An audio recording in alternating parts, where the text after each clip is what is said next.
Iran versus Israel America அப்படின்னு தொடங்கின இந்த வார் ரொம்ப உக்கிரமா போய்கிட்டு இருக்கு. இந்த மிடில் ஈஸ்டே வந்து கலங்கிட்டு இருக்கு. இந்த வார் அப்படிங்கிறது எங்க முடியும் அப்படின்னா, ஒண்ணு ஈரான் இதெல்லாம் அக்செப்ட் பண்ணிட்டு நான் ரெஜிமை மாத்திக்கிறேன்னு சொல்லிட்டு இஸ்ரேலுக்கு கீழே வேலை பார்க்கணும். இல்லனா ஈரான் கிட்ட இருக்கிற எல்லா மிசைல் எல்லா வெப்பன்ஸையும் யூஸ் பண்ணி வேர்ல்ட ஒரு குலுக்கிட்டு ஈரானே அழிஞ்சு போகணும். இந்த ரெண்டு தான் வாய்ப்பு இருக்கு. அப்படிதான் வந்து இந்த வார் நிக்குமே தவிர வேற யார் என்ன சொல்லியும் இந்த வார் நிக்கிற மாதிரி தெரியல. இப்ப நார்த் கொரியாவும் ஈரானுக்கு சப்போர்ட்டா வருவோம், அவங்க ஹெல்ப் கேட்டா அப்படின்ற மாதிரி சொல்லியிருக்காங்க.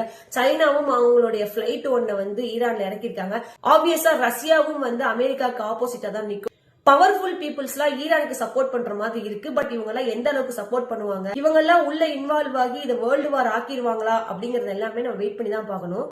ஒரு சைடுல இஸ்ரேலும் அமெரிக்காவும் சேர்ந்து ஈரான் ஒரு வழியா ஆக்கிட்டு இருக்காங்க. ஈரானுடைய நியூக்ளியர் ரியாக்டர் அடிச்சிட்டோம், சோ அங்க இருந்து நியூக்ளியர் கசிவுகள் வந்து வெளியே வர வாய்ப்பு இருக்கு அப்படிங்கிற மாதிரியும் ஒரு நியூஸஸ் வந்து ஸ்ப்ரெட் ஆயிட்டு இருக்கு. ஒரு பக்கம் நடக்க ஈரானும் சும்மா கிடையாது. யுஏஇல இருக்கிற அமேசான் டேட்டா சென்டரையும் வந்து அடிச்சு நொறுக்கி இருக்காங்க ஈரான். ரொம்ப முக்கியமான விஷயம், சவுதி அரேபியால இருக்கிற வேர்ல்ட் லார்ஜஸ்ட் ஆயில் ரிஃபைனரி பிளேஸ வந்து அடிச்சு நொறுக்கி இருக்காங்க.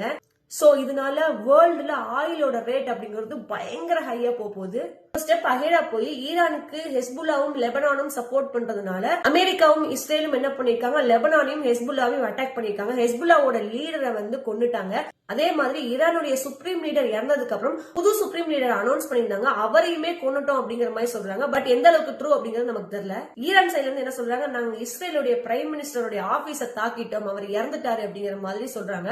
பட் இஸ்ரேல் சைட்ல இருந்து அதெல்லாம் கிடையாது, அவர் சேஃபா தான் இருக்காரு அப்படிங்கிற மாதிரி மாத்தி மாத்தி ஒவ்வொருத்தரும் ஒரு விஷயத்த சொல்லிட்டு இருக்காங்க. சோ ஆன்லைன்ல வர எல்லா விஷயத்தையும் உண்மைன்னு நம்பாதீங்க. இது ரொம்ப முக்கியமான விஷயம். இஸ்ரேல் ஃபர்ஸ்டா தன்னுடைய அயன் பீமை யூஸ் பண்ணிருக்காங்க அகேன்ஸ்ட் ஈரான். அவங்களோட மிசைல் வரும்போதே மிட் ஏர்லயே அதை வச்சு தகர்த்துறதுக்கு தான் இந்த அயன் பீம். ரீசெண்டா இந்த அயன் பீம் தான் வந்து மோடி போய் சைன் பண்ணிட்டு வந்திருக்காருன்ற மாதிரி கூட நம்ம பார்த்தோம். இந்த வார் அப்படிங்கிறது உயிர் சேதாரங்கள் மட்டும் கிடையாது, ஜியோகிராபிக்கல்லயும் நிறைய டேமேஜஸ் வரும். அதுக்கப்புறம் தான் இந்த வார் முடியும் அப்படின்னு நான் நினைக்கிறேன்.